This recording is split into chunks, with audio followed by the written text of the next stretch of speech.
We move on now to the real estate sector in Beijing. Falling transactions are putting a real drag on tax revenues from the property market, and experts are already warning the worst is far from over for the capital's flagging housing market. Deng Wei with the story. Last year saw tax revenues from Beijing's property sector account for 23% of total revenues, but the first half of the year has seen this dip to 20%. That's in line with the 38% slump in housing transaction volumes over the same period. Meanwhile, business tax from the sector has also fallen since last year. Figures show that in the first half of the year, tax revenue from the property sector increased about 15% from a year ago. That's lower than the growth rate of overall tax revenues. What's more, in the second quarter, the sector's business tax dropped over 5% year-on-year.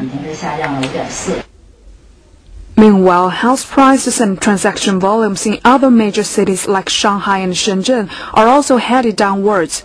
In Beijing, falling transaction volumes have put a damper on land prices, with the average price going down 7% in the first half. It's rising housing prices that usually push up land prices, not land prices that pull up housing prices.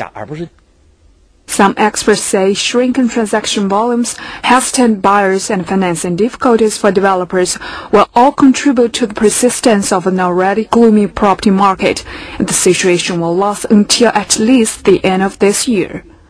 Deng Wei, CCTV. And the picture is not much rosier in Shenzhen. Real estate sales are also taking a dip there, with reported sales of 1.7 million square meters of new commercial properties from January to June. Now that is down more than 54% from a year ago. Of that, 1.5 million square meters were projects for residential properties. Sales did perk up just a little in May as buyers took advantage of lower prices, but analysts are predicting a continued downtrend in prices in the months ahead, since they do not think people are too positive about Shenzhen's housing market in the short run, and this negative sentiment could spark a rash of discounts from developers desperate to boost their sales.